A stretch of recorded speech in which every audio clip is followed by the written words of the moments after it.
SmackDown was in Sioux Falls, South Dakota tonight.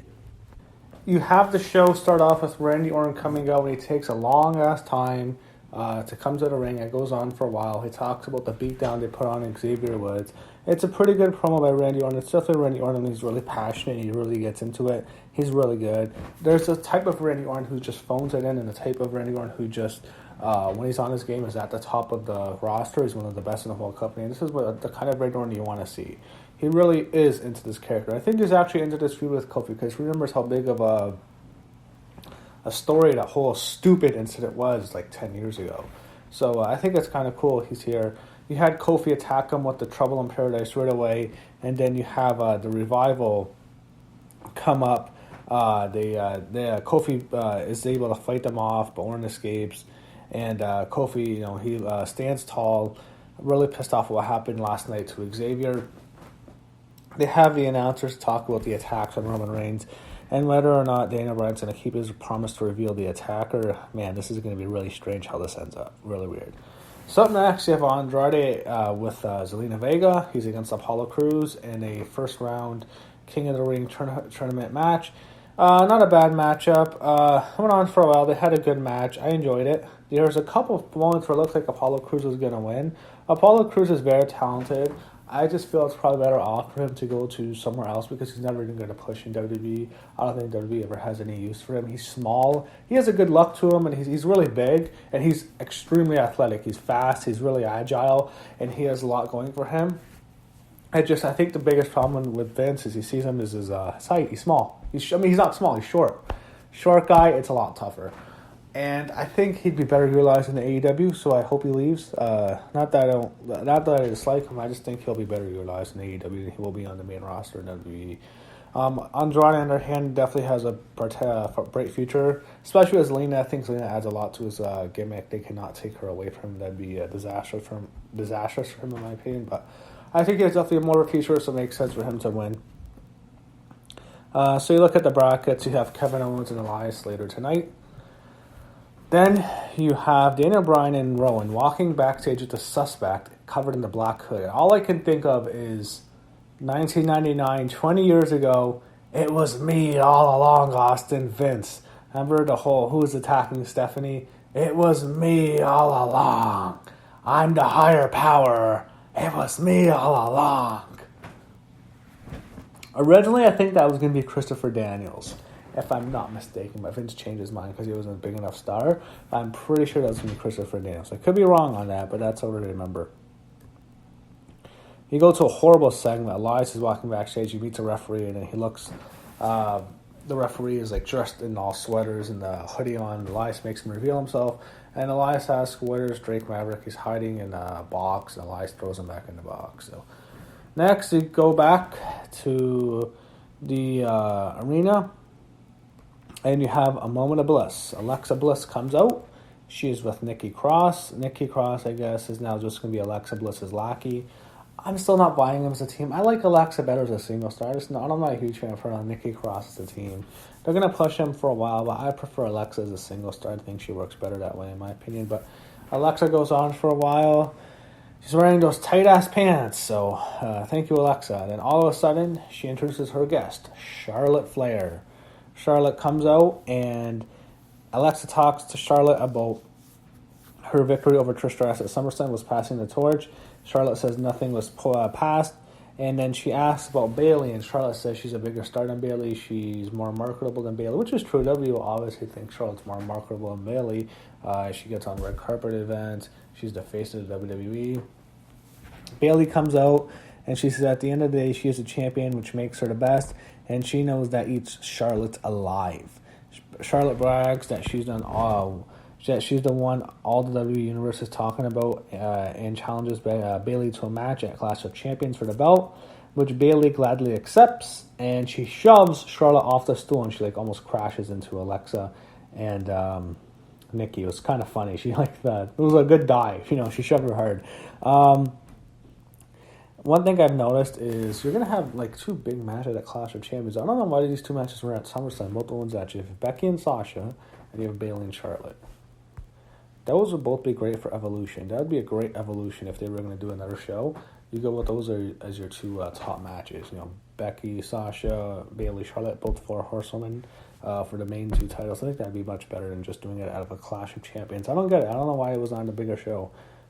They show Roman Reigns talking to Buddy Murphy.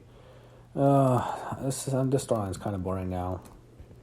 Next, you have Daniel Bryan and Buddy Murphy. Another very good match. Buddy Murphy's had 2 damn good matches on SmackDown.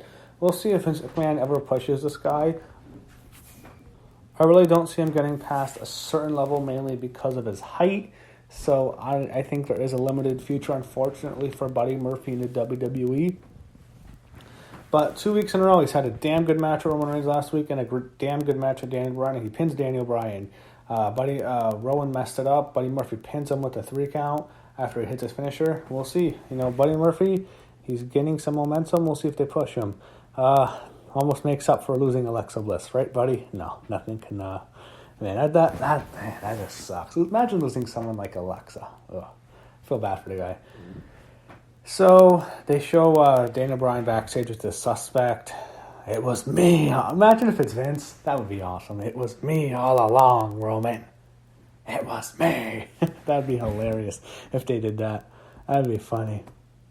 After the match, however, Daniel Bryan and Rowan beat down Buddy Murphy, so he gets his ass kicked. They show a repeat of Kofi Kingston, his battle with Revival earlier in the night, with him attacking him with the steel chair.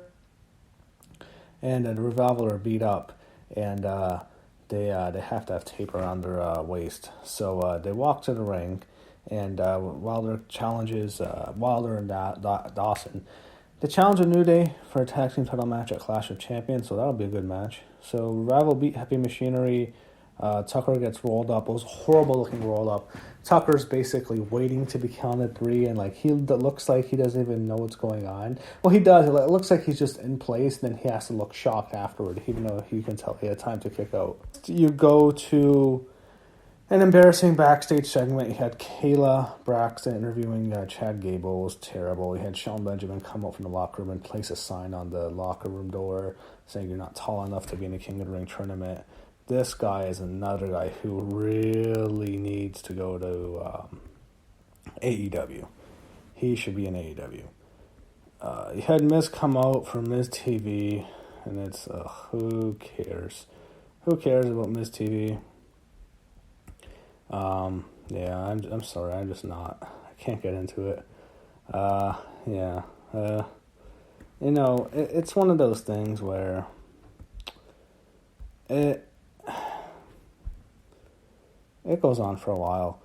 Anyway, he's guest is Sami Zayn. They go on for a while. Sami does his typical shtick. I don't see much for Sami Zayn much in this company anymore. And they also, before this, I want to say they announced NXT's officially on USA. So I don't know what I'm going to do, if I'm going to add NXT to my reviews, because it'd be so much. Because, I'm doing Raw and SmackDown every week. Now I'm going to have to do NXT and AEW. I want to do AEW, so that's just going to be insane. Think about it. Raw on Monday, 3 hours. Wednesday, you're going to have 2-hour AEW and 2-hour NXT. So you have a Wednesday Night War. And Friday, you have another 2 hours of SmackDown. That's just ridiculous, the amount of wrestling that's going to be on every week. I don't know if I can watch all of that. It's going to be crazy. So Nakamura comes out, and it was a strange thing.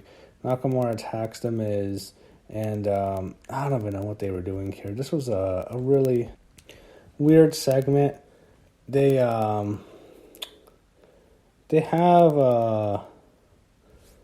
Sami Zayn and Nakamura. Nakamura hits Kinshasa and on The Miz, and him and Sami say, I guess they're a team now. They both beat up The Miz, so I guess they're going to be a tag team. We'll see.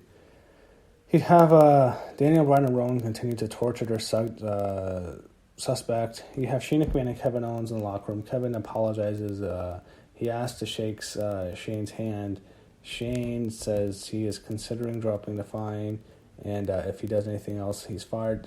KL tries to shake his hand. Shane just doesn't respond. So next, they go to the main event. You have Elias against Kevin Owens in a King of the Ring first-round match. You kind of know what was going to happen here. Shane was going to come out and screw him, and that's what happened. Shane comes out. He has a referee shirt on, He throws the referee out of the match. It's KO against Elias. They have a match. Elias rolls up Kevin Owens. Shane McMahon does the fastest recount you'll ever see. Elias advances in King of the Ring. Kevin Owens is out of the King of the Ring. Now we go backstage, and this is where the show climaxes. Roman Reigns is backstage, and he finally gets in the room with Daniel Bryan and Rowan and the mystery attacker. And it's not Vince, it's Rowan. Rowan is there, Daniel Bryan is there, but there's another Rowan. It's a Rowan lookalike, a doppelganger, if you will. The double twin Rowans. I don't know if Rowan has a twin, does he? He might. But this guy looks exactly like Rowan. Some people even thought it was his dad. It is a Rowan lookalike. Roman Reigns looks so shocked. This was very strange. That's how the show ended. I went off the air like that. We'll see how the storyline continues. I thought the show was decent. It had some good parts. There was some stuff I enjoyed. So I'll give SmackDown a pass tonight. I thought it was a decent show. And that's it. Wraps up from Sweet Falls, South Dakota.